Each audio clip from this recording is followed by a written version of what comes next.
gracias a los amigos de Borde, a todos, por su presencia. Mi ponencia trata sobre los umbrales en el arte inmersivo. Para empezar voy a leer un epígrafe de un músico, de Alberto Spinetta, que dice: no te busques más en el umbral para que sepas la forma de tu alma y que siga la melodía. Bueno, a manera de introducción, voy a decirles que el ser humano se mueve en el continuo espacio-tiempo y allí marca evoluciones o desplazamientos que llevan implícitos cambios o movimientos en momentos y lugares determinados. Un dejar algo atrás para ir hacia adelante, un pasar de algo conocido para acceder a lo desconocido.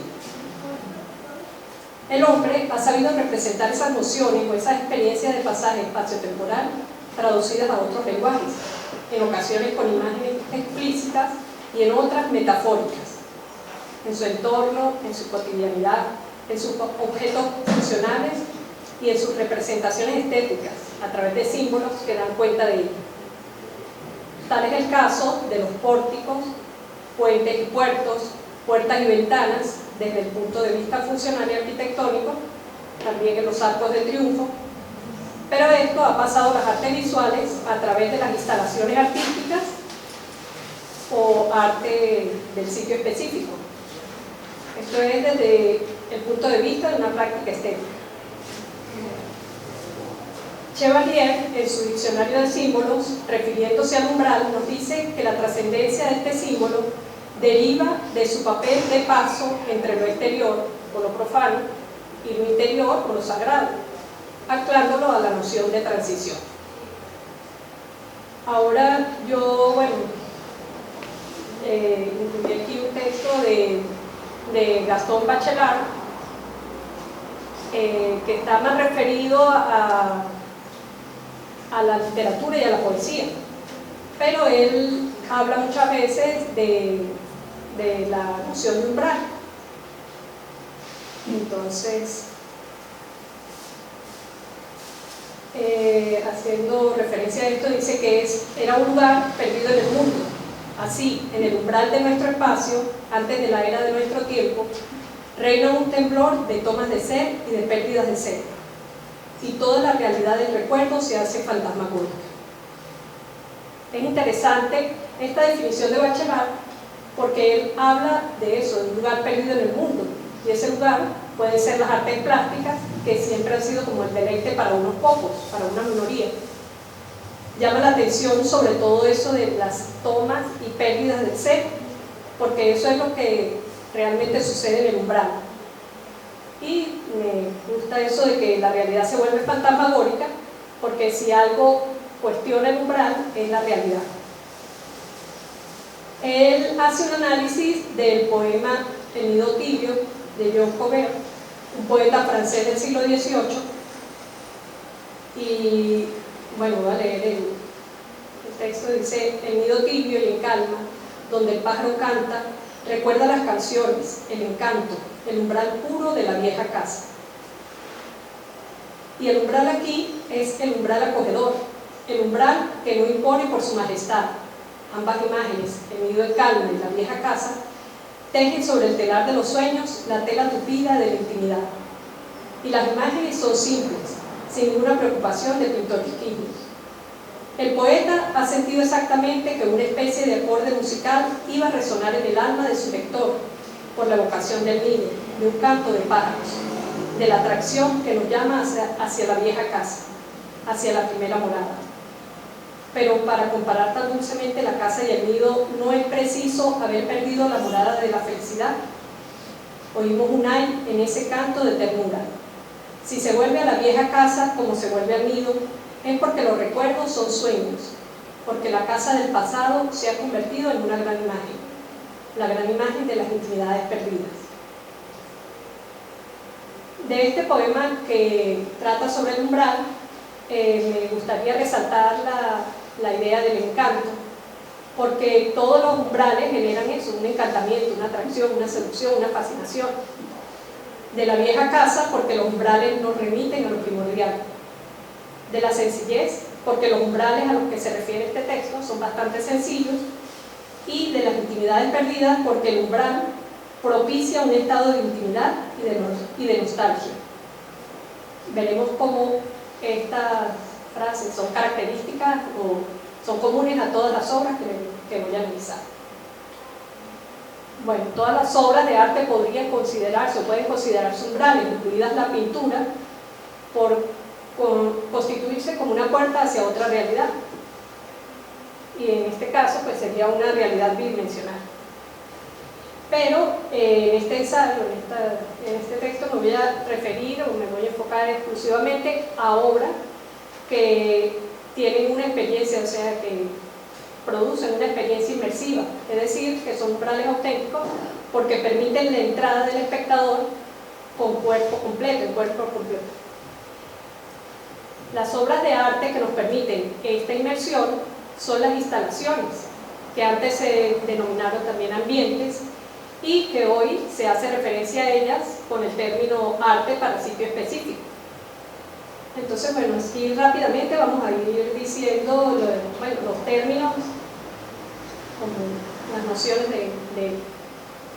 el arte de instalación es un género artístico de obras tridimensionales que se realizan para un lugar determinado y están diseñadas para transformar la percepción de un espacio.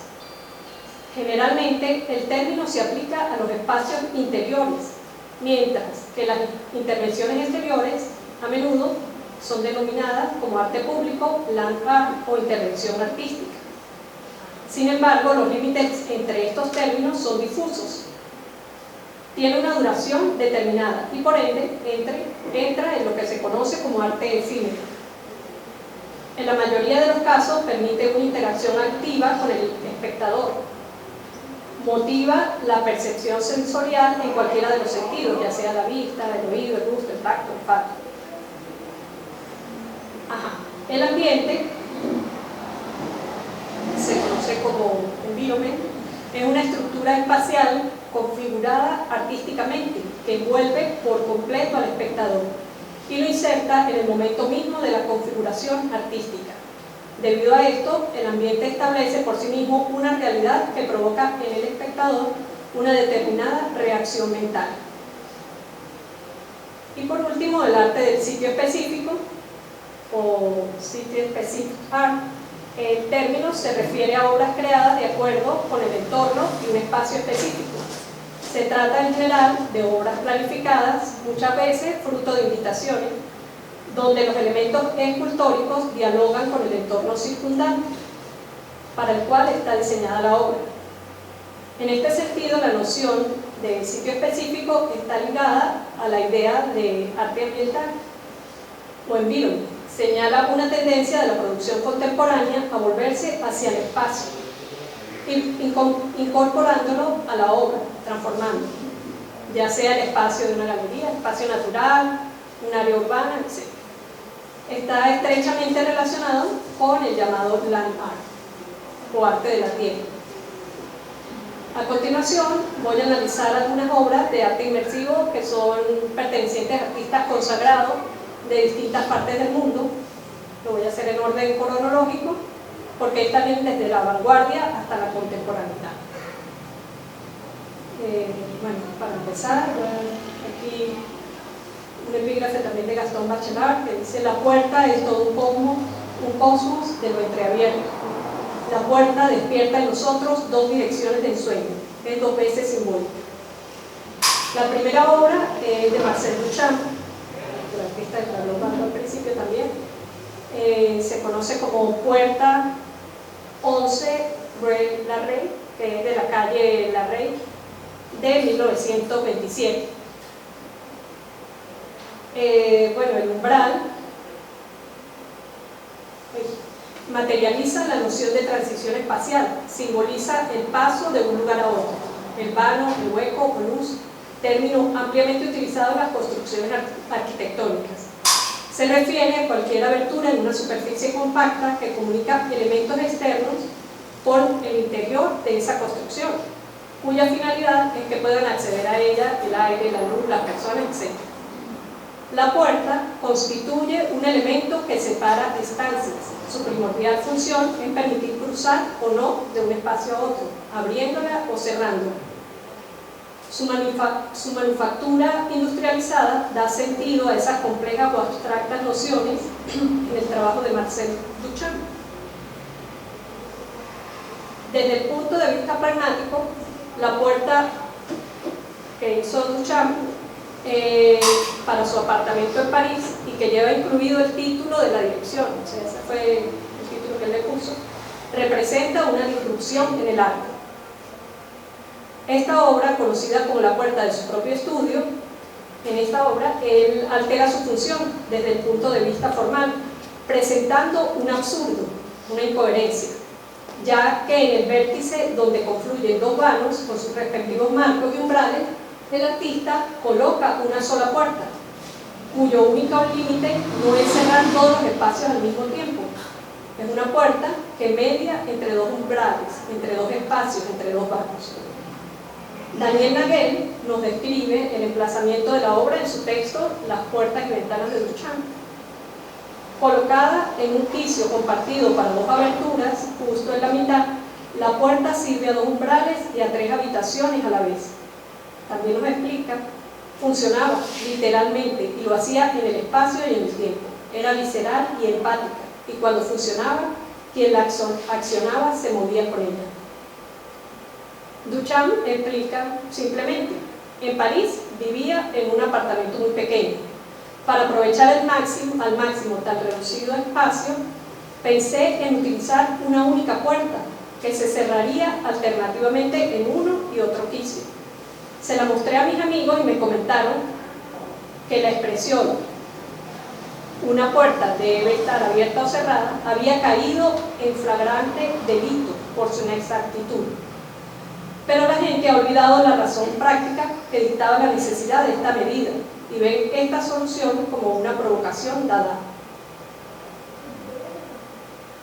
Nagel, refiriéndose a la disrupción que representó en 1927 este objeto, desde el punto de vista conceptual, nos dice, con su puerta de la calle 11 Larrey, Duchamp no abandonó la puerta y el marco tradicional. Lo que combatió fue el convencionalismo. La puerta proporcionaba una salida a la tiranía de las ideas. Vamos a pasar a Jesús Soto, un artista venezolano, uno de los máximos exponentes del arte cinético. Su trabajo sobre los penetrables, el que me interesa abordar aquí, lo realizó desde 1967 al 2005. Él no se consideraba dentro del grupo de artistas que trabajaba la pintura bidimensional. Él mismo se consideraba un pintor cinético. Su obra era movimiento, transformación de la materia en luz, en vibración. A finales de la década de los 50 empezó a hacer esculturas en las que el espectador podía entrar. Sus primeras obras accesibles son conocidas como penetrables. En 1966 creó para la 33 Bienal de Venecia una instalación de varillas que cubrían completamente el pabellón de Venezuela. Era como una cortina hecha con diminutas, o sea, delgaditas varillas metálicas y colgantes. Ese mural, que es vibrante, representa el punto de partida hacia los penetrables.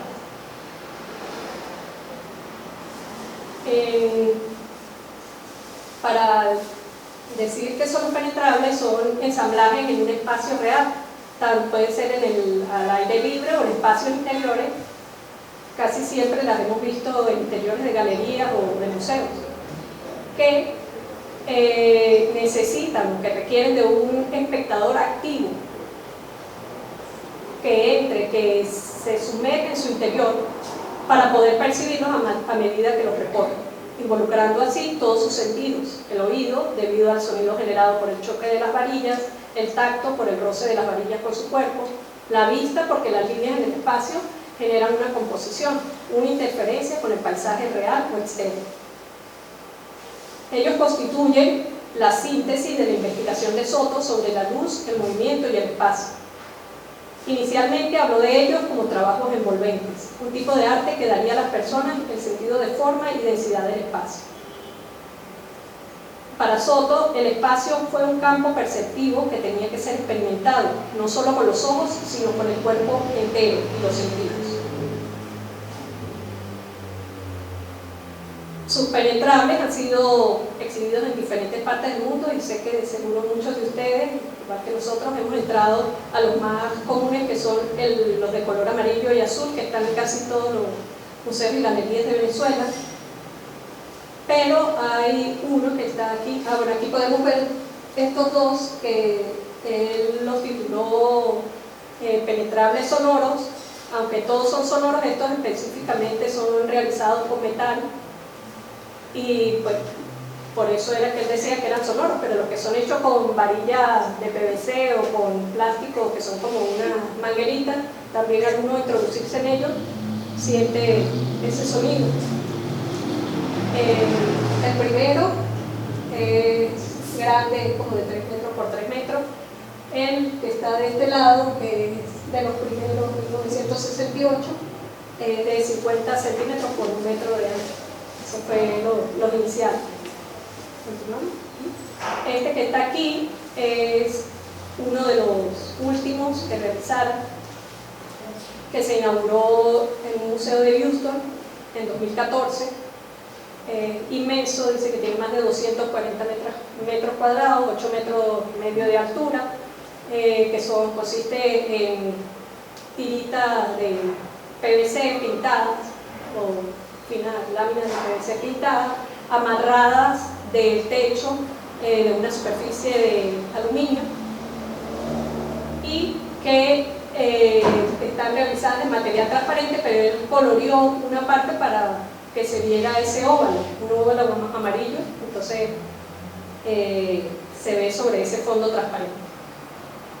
En un texto que escribiera Enrique Castaños con motivo de la muestra Arte Óptico y Cinético Venezolano, nos refiere lo que el propio Soto consideraba de esta serie de obras. El universo está lleno de una vibración poderosa y a través de los elementos que uso, muy simples, busco que la gente se sienta inmersa en ella, en esa vibración. El penetrable incita a comprender la plenitud del espacio, cambiando la noción de vacío por una fluidez que condiciona el comportamiento de todo lo que existe. Siguiente. Este es otro artista venezolano muy conocido, Carlos Cruz Diez, y las obras que me interesan son las cámaras de cromosaturación. La realizó también a partir de los 60, del 69 al 2016. Su investigación basa o parte del fenómeno cromático y lo induce a experimentar creando ambientes artificiales que sumergen al espectador en una situación monócroma absoluta. Adentro de esas instalaciones se logra una comunión con el color, se tiene una experiencia cromática amplificada, viva, intensa del color. De allí que estos ambientes fueran denominados o titulados por Cruz Diez como cámaras de cromosaturación, haciendo referencia a términos utilizados en la teoría del color.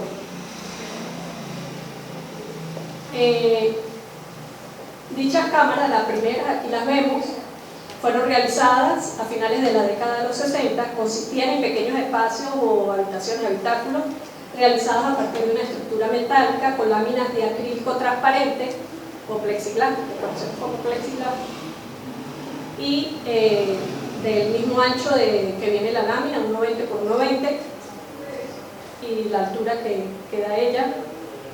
Estas láminas eran dispuestas, o sea, del mismo color por cada habitáculo, y la gente podía entrar, y entonces desde adentro podía observar la realidad de todo el espacio con el color en el cual estuviese, en el cuarto que tuviese ese color. Igual, si él estaba allá adentro, pues se teñía su cuerpo todo del color que tenía en las láminas, permitiéndole pues observarse él y a la realidad circundante transformada por ese color. Seguimos con Eduardo Chillida. Esta obra me gusta mucho, se llama El Ómnio del Horizonte, es realizada en 1990. Este escultor español es muy conocido, fue muy conocido por sus trabajos en hierro y el hormigón. Desde la década de los 80 se dedica a realizar piezas de grandes dimensiones para espacios urbanos o en la naturaleza.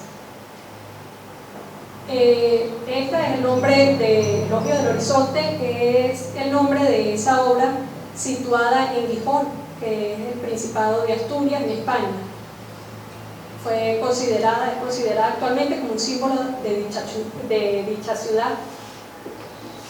La forma minimalista de esta escultura está constituida por un pórtico con una elipse, la cual permite un recorrido tanto exterior como interior, transmitiendo una sensación paradójica de liviandad, aunque pesan más de 500 toneladas, debido al vacío que se crea entre sus líneas orgánicas y abiertas.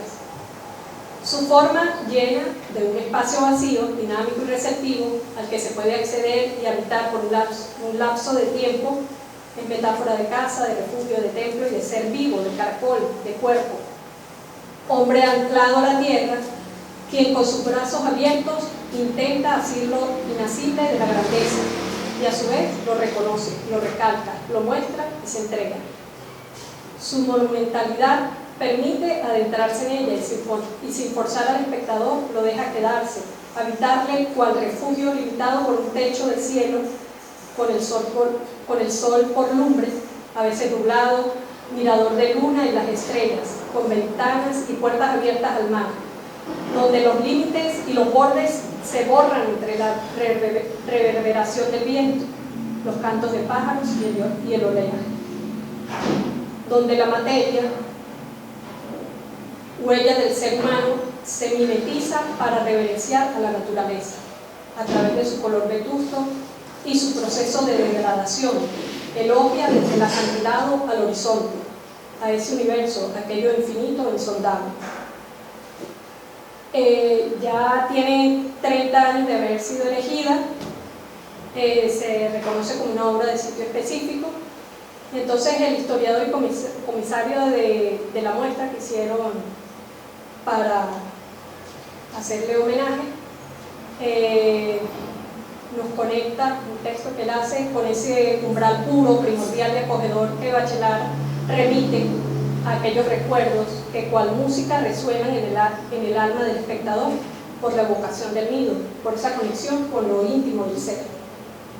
Y aquí lleva el elogio 3 décadas, ya con su pátina varado al borde del abismo, convertido en un tótem moderno que ha logrado elegirse en símbolo de Gijón y cuya aportación más singular es que en su interior podemos escuchar amplificado al Cantábrico, como si quisiera revelarnos sus secretos. Y el pintor Antonio López nos conecta con la noción de transición del umbral, paso de lo profano a lo sagrado, que Chevalier apunta, y dice: la vi de noche, una noche clara con la luz de luna, me encontré como si estuviera inmerso en un lugar sagrado. El siguiente artista es, los siguientes artistas son Cristo y Jean-Claude, con su obra Las Puertas. Esta obra, el primer boceto lo hicieron en 1979 y se pudo hacer efectiva en el 2005. O sea, ellos tienen récord por los trámites burocráticos. Fueron un matrimonio de artistas que realizaron su obra dúo desde principios de los años 60. Sus instalaciones monumentales y efímeras se han ubicado en diversos ambientes naturales y en espacios urbanos. Se caracterizan principalmente por utilizar tela para envolver gigantescas construcciones arquitectónicas o cubrir extensas áreas públicas. Dentro de sus intervenciones más conocidas podemos hablar de una cortina en el Valle de las Montañas Rocallosas, la envoltura del Puente Nuevo de París, los muelles flotantes en Italia, hasta la envoltura de la casita de Snoopy. En 2005, luego de 26 años de trámites burocráticos, el dúo de artistas logra materializar este proyecto de instalación en el Central Park de Nueva York. Ahí ven un boceto de la obra Esta propuesta de arte público, de arte urbano, consistía en colocar en todas las caminerías ondulantes del parque, que no eran poquitas, eran 37 kilómetros, 7.500 marcos de vinilo, todos de 4,87 metros de altura, pero de anchos diferentes, separados uno del otro de 3 metros aproximadamente, 3 metros y medio, y que se sostenían de pie anclándose a unas bases de acero de más de 300 kilogramos cada una. De la parte superior de cada marco colgaba a manera de cortina una tela anaranjada de 2,7 metros, dejando una distancia libre de 2,10 metros del suelo, permitiendo así que todos los usuarios del parque pudieran pasarla, o sea, atravesarla sin tener que golpearse, sin representar obstáculos a su movilidad. Tanto los marcos exentos o la tela ondulante como el título de esta instalación, si quieren pueden pasar, invitaban a sumergirse en una experiencia visual diferente.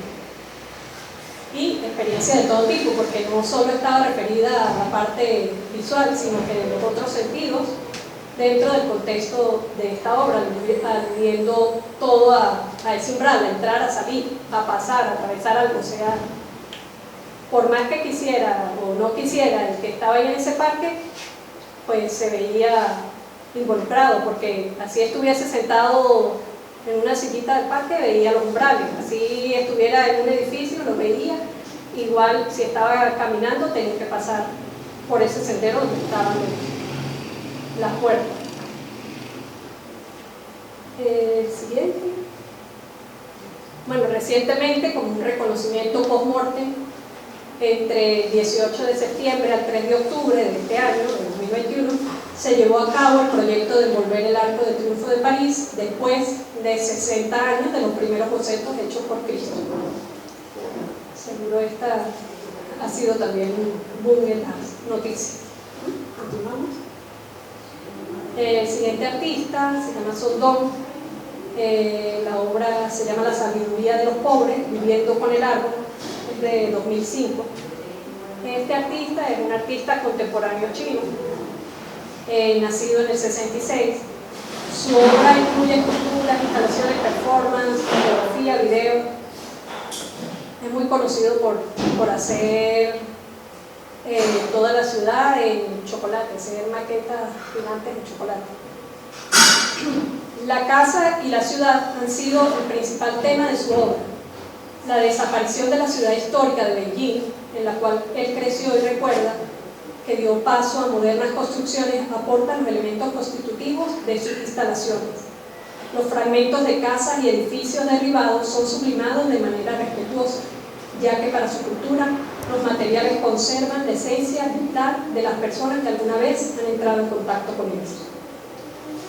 En la instalación La sabiduría de los pobres, vivir con el árbol, Don nos muestra cómo las construcciones de los barrios más pobres, de los estratos económicos más bajos de Beijing, los habitantes han cambiado la estética de la ciudad tradicional, recordándonos aquel dicho: la necesidad agudiza el ingenio, ya que debido a la necesidad de conseguir áreas más amplias para familias numerosas, invaden, construyen y sacan ventaja de cualquier espacio libre cercano a sus casas, que en oportunidades pueden ser compartidos por varias viviendas y familias.